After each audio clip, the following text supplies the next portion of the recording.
आता ना मला वाटतं लगेच 10-15 डेजमध्येच घ्या स्कूल बंद होणार आहे म्हणून. Hello everyone, welcome back to our channel world flow फॅमिलीमध्ये तुमचं स्वागत आहे. तर आता वाजले 12:30. ज्ञानाला स्कूलमध्ये घ्यायला जायचा वेळ झालेला आहे. माझे सगळे घरचे कामंसुद्धा झालेली आहेत. जिमची बॅगसुद्धा मी पॅक करून घेतलेली आहे बिकॉज मी आता चालली आहे जियाराला घ्यायला. मग मी जाईल ऋषुताईकडे बिकॉज मम्मी आली आहे काल. पप्पा गेले 2 दिवसासाठी बाहेर म्हणून मग मम्मी तिथे एकटीनं थांबता. पप्पाने त्यांना इथे आणून दिलं मग ऋषुताईकडे. तर ऋषुताईकडे येते म्हणजे काल आणि आज. तर मी आज मम्मीला भेटायला चालली आहे. तर येस, आजचा दिवस तर ऋषुताईकडेच राहणार आहे आणि संध्याकाळी प्रणव ऑफिसमध्ये नाही तर त्याच्या आधी मी घरी परत येईल. आम्ही जिमला जाऊ आणि मग त्याच्यापुढे काय होईल हे सगळं मी तुम्हाला नंतर शेअर करेल. तर चला आता ना मला वाटतं लगेच 10-15 डेजमध्येच घ्या स्कूल बंद होणार आहे म्हणून आम्ही ऑल्टरनेट शोधतो आता काहीतरी वेगळं म्हणजे जेणेकरून तुला 1-2 क्लासेस लावून देऊ, डान्स क्लास वगैरे असं काहीतरी. बिकॉज येणाला बिलकुल घरी करमत नाही, तिला बोर होते, तिला ॲक्टिव्हिटी करायला पाहिजे. मला बोलते की मला ॲक्टिव्हिटी दे आणि ना स्कूलसारखं आपण शिकवू नाही शकत. तर 1 वर्षापूर्वी आम्हाला असं वाटायचं की स्कूलमध्ये टाकल्यानंतर आम्हाला असं फील होत होतं की उगाच आम्ही टाकला, आम्हाला याच्यामध्ये चेंजेस नाही दिसत आहे, काहीतरी वेगळं शिकून येते लेकरांपासून जे. पण नाही, खरंच खूप एक पॉझिटिव्ह चेंज आहे जियानामध्ये. तिला बरेच बोलते आता. आधी खूप शाय पर्सनॅलिटी होती, बिलकुल बोलायची नाही घरी कोणी आलं की काय एकदम. आता खूप छान बोलते. सगळ्या गोष्टी तिला स्कूलमध्ये सांगितलेल्या गोष्टी, शिकवलेल्या गोष्टी तिला समजत आहे, तिला त्या करायची इच्छा होते. आणि बराच चेंज तिच्यामध्ये मी जाणवलं आहे. म्हणजे जे नर्सरीची टीचिंग आहे ती तिला आत्ता त्यांनी स्कूलमध्ये प्री स्कूलमध्ये शिकवली आणि त्या बऱ्यापैकी तिला सगळं येतं. म्हणून जर तुमचे लेकरं जर जियानाच्या फेजमध्ये असेल तर नक्की त्यांचं प्री स्कूलमध्ये ॲडमिशन करा. ते इनिशियलीच आपल्याला वाटतं की खूप लहान आहे आणि कसं पाठवायचं, पण ते 15-20 डेज नंतर त्यांनासुद्धा सवय होते आणि आपल्यालासुद्धा सवय होते. तर जियानाचं प्री स्कूल आम्ही हे लिटिल मिलेनियम स्कूलमधनं केलेलं आहे. खूप फेमस असं स्कूल आहे आणि खरंच खूप चांगलं स्कूल आहे ते. आणि प्रत्येक सिटीमध्ये लिटिल मिलेनियम हे स्कूलचं ब्रांच आहे. तर सेटलिंग प्रोग्राम असतो त्यांचा, तर तो आत्ता स्टार्ट होतो by the end of March और by the start of April असं काहीतरी आहे.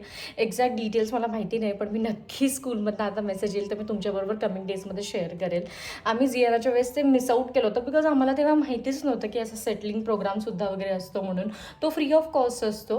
म्हणजे जर तुम्ही ॲडमिशन करते जून-जुलैच्या बॅचमध्ये तर त्या लेकरांसाठी हा टोडलर सेटिंग प्रोग्राम्स जो असतो हा फ्री ऑफ कॉस्ट असतो. याच्यामध्ये ना लेकरं बऱ्यापैकी सेट होऊन जातात लवकरच.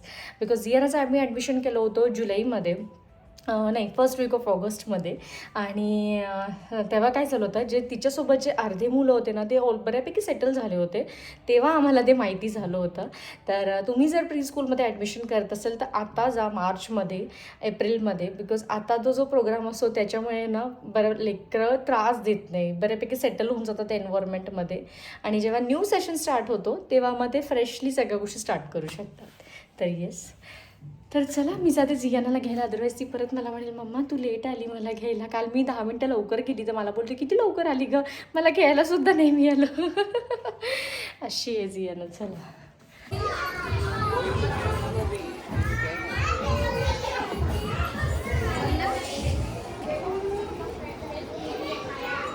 हॅलो, आपण कुठे चाललो? तुला येस, टिफिन फिनिश केला?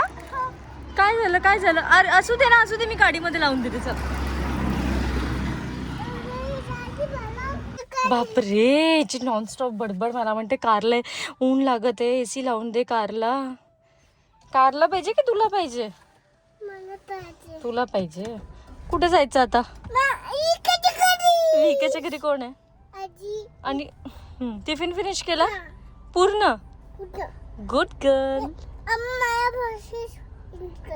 काय हो बरं चला.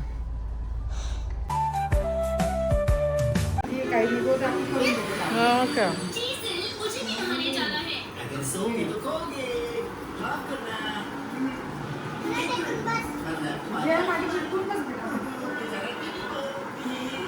तर इथे मी ड्रायफ्रूट्सचे लाडू बनवून देते ऋषुताईला. बऱ्याच दिवसांपासून तिला म्हणजे ते रेसिपी जाणून घ्यायची होती म्हणून आज तो दिवस आला आहे. तर आम्ही फटाफट सगळे मिळून तिघींनी लाडूसुद्धा बांधले. हो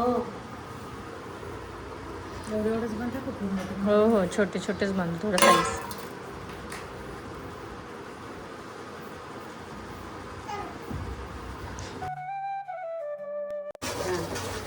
पेस्टचा डबा. अदरक लसूणची पेस्ट टाकतात आहे ना. हो. सोपी आहे ग. खूपच सोपी आहे. फक्त हे भाजून खायचं. आणि चिवड्याचा मसाला पण तो तेलात टाकावा लागतो का? मिळालाच नाही. मी आणून अच्छा, नाही मिळाले का? ओके.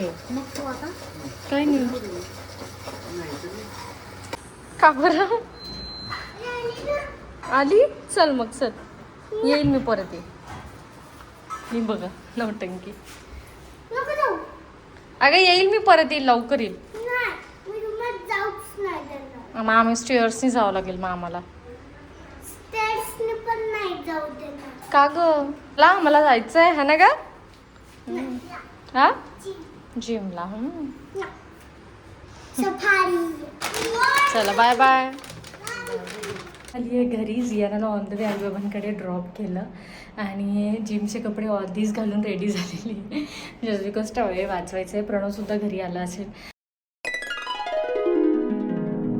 काय गेलं माझ्या बघडे?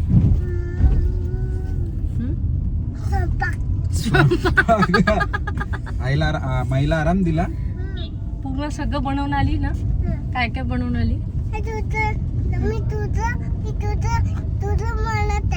काय म्हणत आहे? मसाला बनलाय. अच्छा, काय बनवत होती का माई? कसला मसाला बनवत होती? अच्छा, तो ग्रेव्हीच्या माझं बनवलंय बोलते. हा हा, नाही मी सांगितलं नाही सध्या. आई बनवत असेल घरी. Okay okay okay okay. तू बनवला? हो, माईला हेल्प केली. चल जियाला स्वयंपाक. आता मला हे स्वयंपाक करू लागशील? हेल्प करशील मला? रोल बनवायचा आपण. आता आपण एग रोल बनवणार आहे. बापले, असं लाटलं? अरे खरंच तिने चपाती लाटली माहिती. तर इकडे चालू आहे माझं ऑफिसचे काम आणि इकडे आमचे फेवरेट एग रोल. आमचा शेफ. कोण आहे शेफ आपला? मम्मा. डॅडी नाही आहे शेफ. मम्मा. तू खाल्लं कसं झालं? तिने एक अंडा खाल्लं आणि काय बोलते, मम्मा तू लवकर बनव, माझं फिनिश होते. असं अशी आहे जियाना. चल ना, तू पण खा हो, सोबत खा. झालंय माझं. ये मग घेऊनच ये काय. तर जेवण झालेलं आहे आणि प्रणवचं सुद्धा ऑफिस झालंय. आता आम्ही चाललो एक्झिबिशन मध्ये. बोल.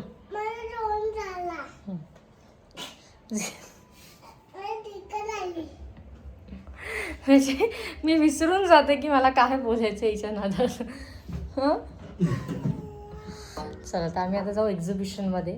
तर तो एक्झिबिशन आहे रेशीमबाग ग्राउंडवर आणि 400+ स्टॉल्स तिथे आहे ऑल ओव्हर महाराष्ट्राचे. आणि तिथे फूड कोर्टसुद्धा आहे. आमचं जेवण झालं आहे, आम्हाला फूड कोर्ट तर एक्सप्लोर नाही करायचं आहे, आम्हाला शॉपिंगचंच एक्सप्लोर करायचं आहे आणि आम्ही तेच करू. तर चला बघू एक्झिबिशन कसं आहे, काय आहे आणि सगळे डिटेल्स मी तुम्हाला तिथे गेल्यावर तुमच्याबरोबर शेअर करेल. चला. प्रणवचे केस कट केले ना तेव्हापासून जास्त तुझ्यासारखे दिसत आहे. म्हणजे एकदम तिचे ते फीचर्स प्रॉमिनंट वाटत आहे एकदम. आणि बॉय सारखे नाही म्हणते. ए असं नाही करायचं. चला ते पाणी पिऊन टाकलं, निघून जाईल इतकं. नाही घे तिच्यासाठी बाबा, तिचं तुला माहिती आहे कधी कुठे काही होतं है ना ग. अगं बाई, झाली ती स्टोरी सांगून. किती कफ आला, किती आधी आला होता कफ.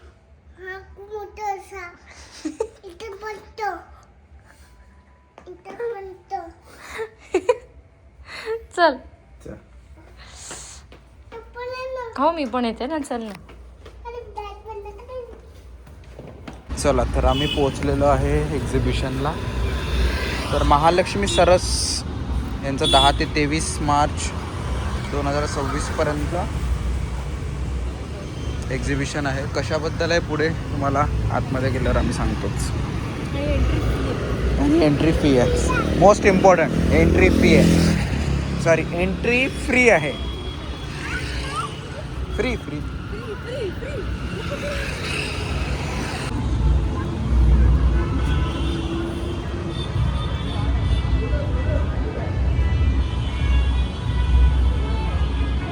सुंदर.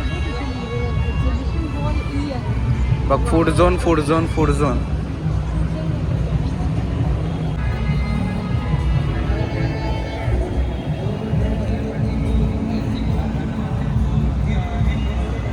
बापरे, मस्त.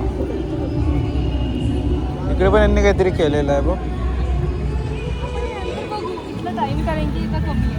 ओके.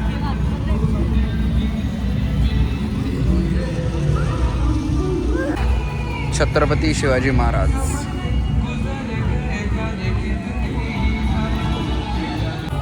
हा नागपूरचा ऑरेंज.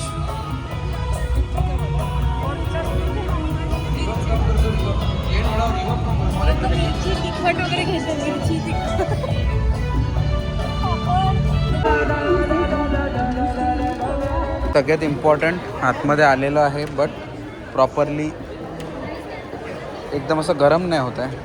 Air condition. सगळं उन्हाळ्याचं आलेलं आहे. काय म्हणते त्याला, पापड.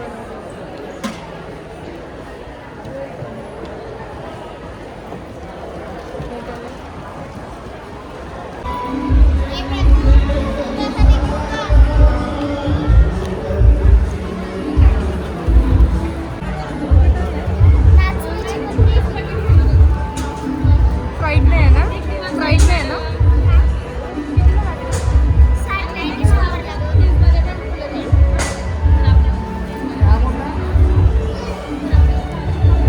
नाचणीचे काय घेतले आपण? नाचणीची बुंदी. नाचणीची बुंदी. पण ती पफ आहे लहान लेकरांसाठी. आणि तो जो स्टॉल होता तो होता जळगावचा. चलायचं पुढे, इकडे इकडे त्याच्यामध्ये काही टेन्शन नका घेऊ तुम्ही. समोरच्या याच्यामध्ये तुम्ही ओनस्टली शोधत या. एवढी वेळ गॅरंटी. 250ला 1 पाव. 1 किलो घेतला तर मग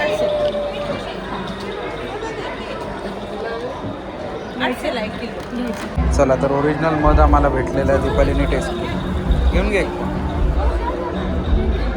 बरोबर.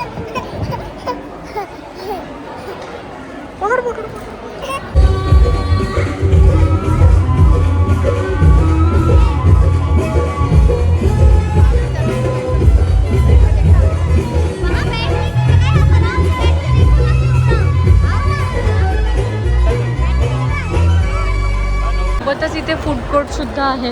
मल्टिपल स्टॉल्स आहेत आणि मोस्ट ऑफ द स्टॉल्स याचे आहेत बचत गट. तर म्हणून प्राईज वगैरे खूप असं रिजनेबल रेट्स वगैरे आहेत. आम्ही जस्ट आता सोनाली कुलकर्णीला बघितलं, त्यांचा डान्ससुद्धा बघितला.